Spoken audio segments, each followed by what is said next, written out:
She ridiculed me. If purchasing an Audi for your partner is beyond your means, you will never match my status. Remain right here and settle for your insignificant existence, understood? I stood up, gathered my overcoat and murmured, "You are correct." Then I departed. A month afterwards, the courthouse contacted me. She had glanced at the pendant I had spent a fortnight meticulously handcrafting, pure silver, delicately etched with twin wings, and let out a laugh so piercing it echoed across the entire dining room. "Oh, Daniel," she remarked scoffingly, "it is endearing, truly. But if you lack the funds to provide an Audi for your girlfriend, you will simply never belong on my level. Stay down here and appreciate your minor life." "All right," her companions giggled quietly behind their wine chalices. The server froze in his tracks. My expression remained entirely vacant. I refrained from debating. I did not plead. I merely gave a slight nod, rose from my seat, pulled on my jacket, and uttered softly, "You are correct." Then I walked away. That was the final evening I ever encountered Claire face to face. To her, it was merely another jest, a petty demonstration to flaunt before individuals who believed wealth dictated human worth. For myself, it was the exact instance where something within my soul entirely ceased to struggle. A month later, the legal authorities reached out. "My name is Daniel Reyes. I am 31 years old, and I have operated as a metalsmith for over a decade, though not for the corporate luxury franchises. I operate a modest studio situated on an unassuming downtown avenue, where the afternoon sunbeam illuminates the glass panes perfectly. My palms bear scars from refining raw metal, and metallic residue permanently coats my attire, but it does not bother me. It is respectable labor. Each creation I forge contains a fragment of my spirit, commitment, accuracy, and internal pulse. My upbringing was humble. My mother earned a living as a dressmaker. My father worked as an automotive mechanic. They instilled in me the belief that craftsmanship was a form of fortune, one that could neither be plundered nor purchased. I realized early on that one could fashion something magnificent out of materials that others discarded. Perhaps that explains my infatuation with metallurgy. It is unyielding, much like human nature. It demands intense warmth and compression to reveal its brilliance. 2 winters ago, I crossed paths with Claire Morrow at a philanthropic gala that I was never genuinely meant to attend. A companion of mine, who managed a culinary catering service, required an extra hand with the logistics. Claire was present, adorned in a deep scarlet gown, laughing with an air of absolute ownership over the venue. The moment she discovered my profession as a jeweler, her countenance brightened. "A creator with weathered hands," she remarked. "That is a rarity." We initiated our courtship shortly thereafter. Initially, she would frequent my workspace after her office hours. Observing me transform liquefied silver into delicate artistry, she remarked that she adored the scent of industrial compound and open flame. I once fashioned a wristlet for her. She wore it without fail. In those days, she would tell me, "I treasure how uncomplicated your existence is, Daniel. It provides a sense of reality." However, individuals alter.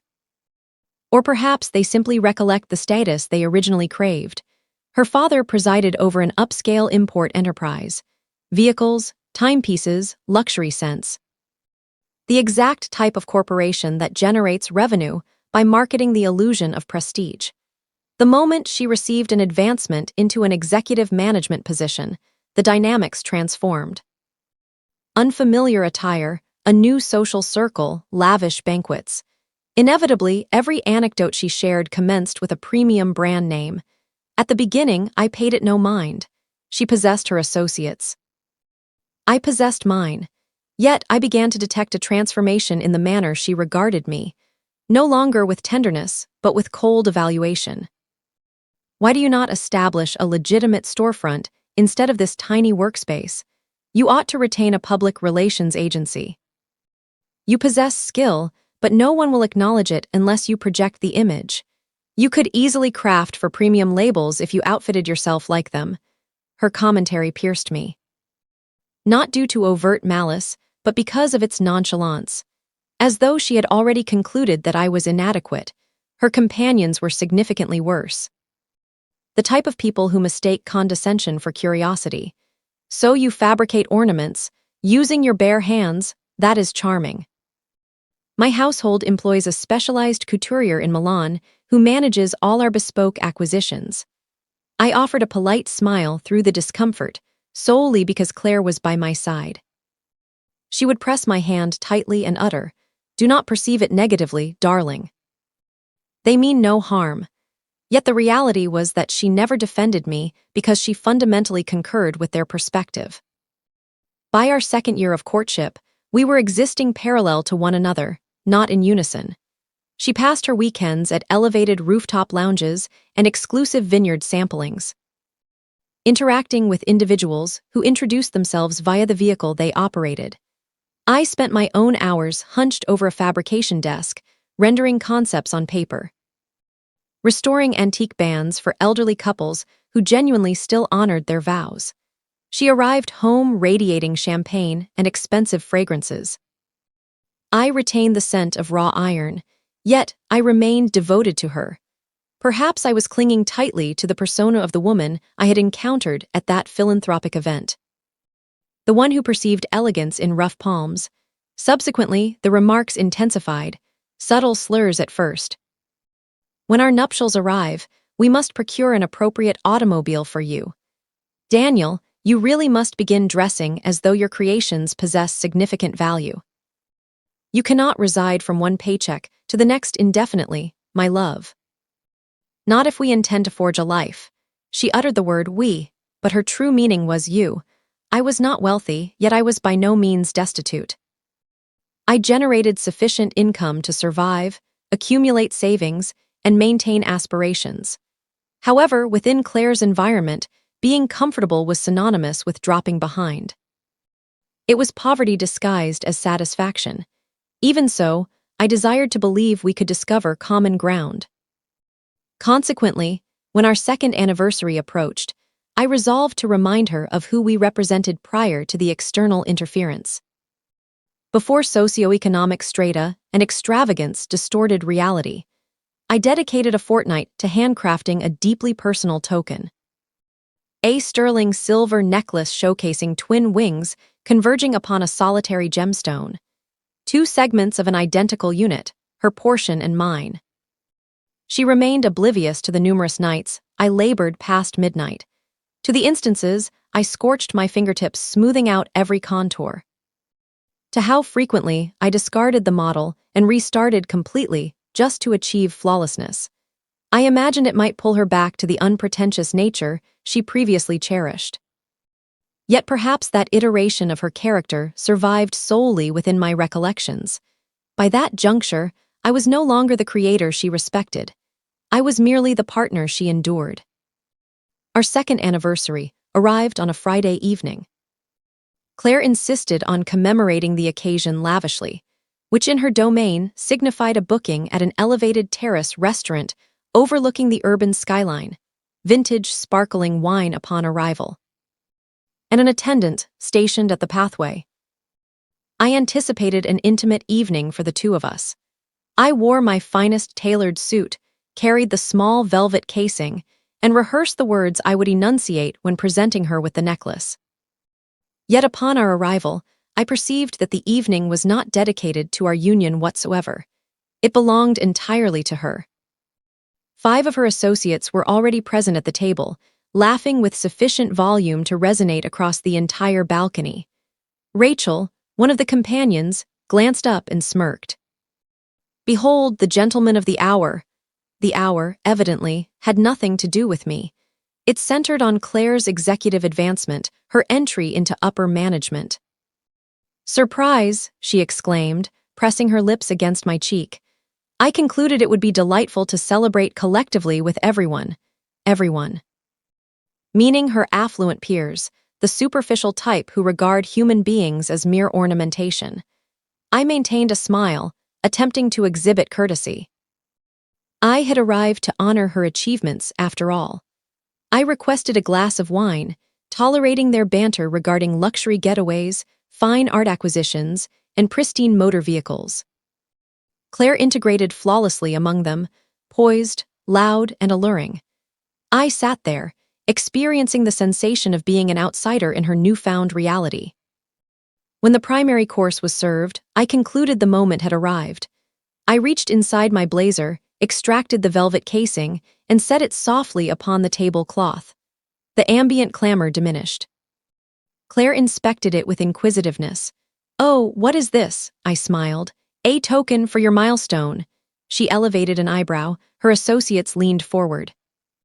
Rachel murmured, "Oh my goodness, is this the moment?" I unlatched the casing. Within, the silver ornament radiated, twin wings united at the core by a ruby displaying the hue of a setting sun. Beneath the amber illumination, it shimmered like an active pulse. "I fashioned this specifically for you," I articulated. "2 wings, one representing each year we have shared. One for your journey, one for mine." For a brief second, she fell silent. Then she broke into laughter, not softly, not out of astonishment. The specific type of laughter intended to attract a crowd. "Oh, Daniel," she uttered, shaking her head sideways, "you are incredibly precious." Her companions swapped looks. "It is exquisite," one remarked with forced politeness. "Did you construct it using your own hands?" "Naturally," Claire shot back, grinning broadly. "He fabricates everything personally. He is a genuine laborer." Mirth rippled across the gathering. I remained motionless, my palms clasped in my lap. "You realize," Claire persisted, swirling her vintage wine, "most gentlemen of my acquaintance purchase Audis or Cartier bands for their partners. But not Daniel. Daniel presents artistic creations." Additional mockery ensued. The server went rigid beside our table, caught in a dilemma of whether to present the final course or vanish entirely. Then materialized the statement that sliced cleanly through the ambient noise. "In all honesty," she remarked, agitating her wine glass, "if you cannot even provide an Audi as a token of affection, you will simply never occupy my level. Stay right here and relish your minuscule existence, all right." Her associates snickered once more, though more subdued, almost apprehensive this time. They recognized she had transgressed a boundary, even if she remained oblivious. I stared at her, genuinely analyzing her. The radiance of her gems, the orchestrated smile, the method by which she gripped her stemware, as if it were validation of her social standing. She was no longer the individual from my studio. I snapped the casing shut gently, slid it across to her side, and stated softly, "You are correct." Then I stood upright, deposited currency for my portion of the feast upon the table, and donned my overcoat. Claire blinked in astonishment. "Daniel, what are you doing?" "Precisely what you instructed me to do," I replied, "enjoying my minuscule existence." No one uttered a sound. Even the server averted his gaze. I departed without a single backward glance. The nighttime atmosphere outside felt crisp, authentic. I navigated 3 blocks before realizing my hands were trembling, not out of resentment, but out of total lucidity. My cellular device vibrated continuously with notifications as I operated my vehicle homeward. "Daniel, return immediately. You are causing me humiliation before my peers." "Very well. Remain absent if you prefer. I require a partner who can match my pace." I offered no response. Upon arriving at my residence, I positioned the jewelry casing upon my workbench and scrutinized it for a prolonged duration. The ruby captured the dim illumination of the desk fixture, radiating like an object containing vitality. For 2 years, I had attempted to force a compatibility, reshaping, refining, and smoothing away friction. Yet particular compositions simply fail to fuse, regardless of the intensity of warmth applied. That evening, for the absolute first time in months, I rested without mental disturbance. No cellular alerts, no altercations, no heavy burden resting upon my torso. I was unaware of it at that moment, but that absolute quietude was not desolation. It was liberation. Precisely 4 weeks later, on an unhurried Tuesday morning, my phone rang while I was smoothing down a matrimonial ring. An unidentified contact. "Mr. Raise, an authoritative voice announced. This is Officer Lang representing the regional courthouse. Are you available to address a collection of inquiries regarding a Ms. Claire Morrow? For an instant, I presumed I had misheard the name. Claire, I uttered. What regarding her? There is a current federal probe centered on her ancestral enterprise, Morrow Holdings, the investigator clarified. Your identity materialized across several accounting ledgers tied directly to her private accounts. We are merely validating the authenticity of those entries. My heart sank. What sort of entries? Jewelry disbursements, she answered.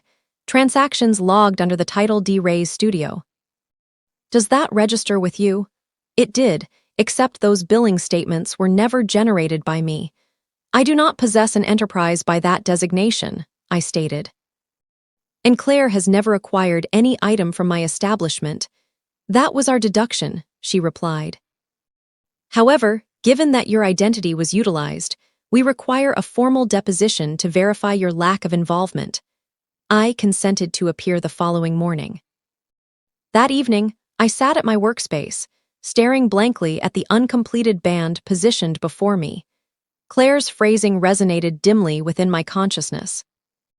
If you lack the capacity to purchase an Audi, perhaps you ought to remain confined to your small universe. Now, her elevated status was being audited by state prosecutors. That night, I researched her name online. The media coverage was ubiquitous. Morrow Holdings subject to federal investigation for financial deception and appropriating funds. CEO and daughter named in multi-million-dollar conspiracy. Capital frozen awaiting judicial verdict. In one particular photograph, Claire was captured departing a judicial building, draped in a tan trench coat and dark lenses, the arrogance entirely evaporated from her stance. The identical individuals she had sought to captivate were now spectating her public downfall. When I arrived the subsequent morning, I carried my entire archive. Revenue declarations, transaction slips, financial summaries. The legal investigator, a senior individual donning spectacles, examined the collection and grinned faintly. You are entirely exonerated, Mr. Ray's, he remarked.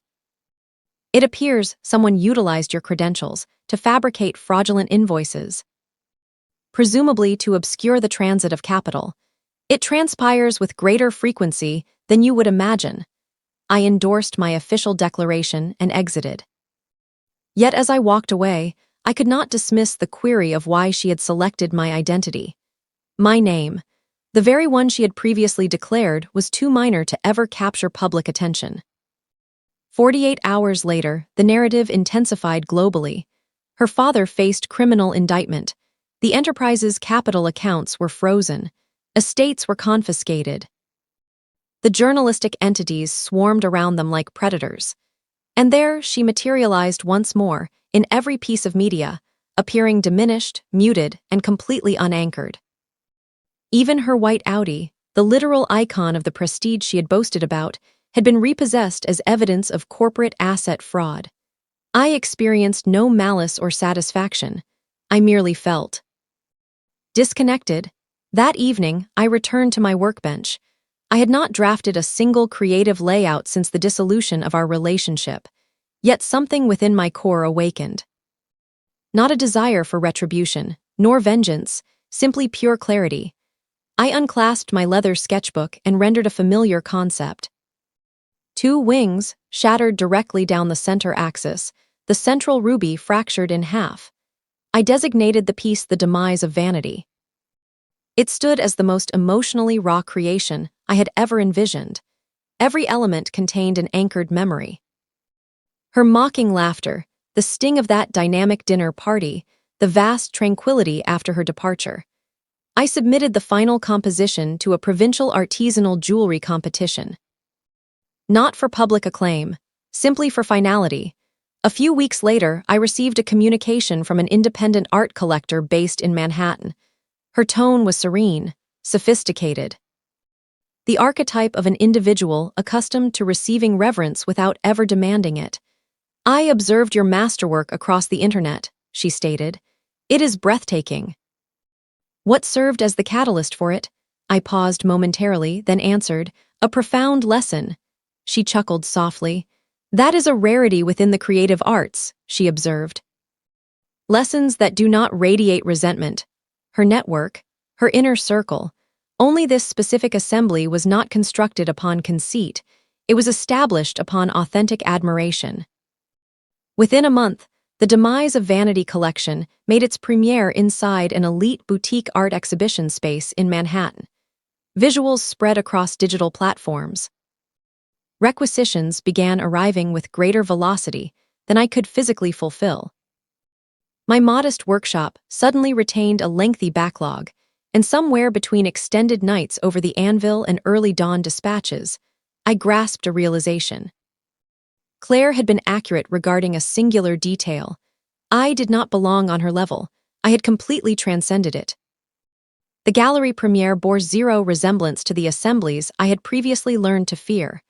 No boasting over champagne, no insincere adulation, simply quiet reverence. Patrons gathered before my displays, whispering regarding texture, form, and illumination, inquiring about the psychological depth behind each creation. When the shroud was removed from the Demise of Vanity, the entire room fell dead silent. A woman adorned in a dark evening gown rotated toward me and murmured softly, "It resonates like an open confession." I smiled. Perhaps it is. Certain narratives do not require vocalization. They survive far better within raw element and open flame. The entire compilation was acquired within weeks. A design periodical interviewed me regarding sentient craftsmanship, how emotional fracture can sculpt physical art. It read poetically when published, yet to me, it represented basic survival. I relocated to a grander workspace, brighter, more tranquil, yet completely my own. My mother wept when she observed my name immortalized in print. My father simply gave a firm nod and remarked, "Observe, gold radiates but silver endures." He spoke the truth. Existence had returned to tranquility, not void, just absolute peace. Then one post-meridian, my cellular device rang, an unlisted contact. "Daniel, it is me." Her voice paralyzed my respiration for a brief heartbeat. "Claire." She sounded completely transformed, sluggish, fragile, resembling someone who had been fleeing from her own shadow for far too long. "I witnessed your craftsmanship highlighted in the gallery publication," she stated. "It is magnificent." "I appreciate it," I answered, followed by a momentary silence.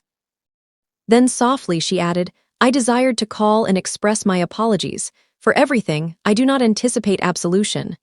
I simply," her voice cracked emotionally, "I surrendered everything, Daniel. The estate, the vehicles, the enterprise. Dad is still facing judicial hearings. I am residing back at my childhood home currently. And I constantly reflect upon that evening at the restaurant." She paused, then whispered, "You remarked you are correct," and walked away. I mocked it as though it possessed no consequence. But when the entire structure crumbled, I kept hearing those exact words. "You were accurate." I was the one who was small. There it materialized, the very admission I had once yearned to extract, and yet, standing there within the stillness of my studio, I experienced nothing aside from complete serenity. I gazed at the band I was currently smoothing, a basic platinum ring for a young couple who had accumulated funds for months to acquire it. Authentic devotion, unpretentious devotion. And I stated gently, "I sincerely hope you discover tranquility, Claire. I have already secured mine." We exchanged farewells, definitively this time. After the line disconnected, I sat motionless for an extended duration, simply absorbing the rhythmic hum of the abrasive wheel. Outside, the sunbeams filtered through the glass panes, illuminating drifting particles in the atmosphere and converting them into floating gold. I comprehended then that finality does not materialize via retaliation. It materializes from quietude, from relinquishing an object you once labored far too intensely to repair. Weeks later, my apprentice, a budding craftsman named Eli, questioned me, "Mr. Reyes, how do you determine when a creation is entirely complete?" I smiled. "The moment it ceases to demand modification." That evening, I lingered past hours at my workspace, sculpting a medallion destined for an approaching showcase. Twin wings once more, identical form, matching balance. Yet on this occasion, the gemstone situated at the core was not fractured. It was entirely whole. I designated the piece Grace. When the gallery curator reviewed it, she dispatched a brief message. Your contemporary creations feel weightless, as though you finally emancipated yourself. She was entirely correct. Claire had engineered her reality upon superficial mirrors and pure radiance. Devoid of core material, it fragmented the exact, instant reality collided with it. My own reality was assembled with my bare hands. Unhurried, flawed, but completely genuine, and it survived. Society speaks of strata and levels, as though they are calculated in automobiles, designations, or strings of numbers upon a digital display. But standing within my workshop, enveloped by silver particles and ambient sunbeams, I finally comprehended what she never could. You do not elevate yourself by ascending someone else's scaffolding. You ascend the moment you construct your own.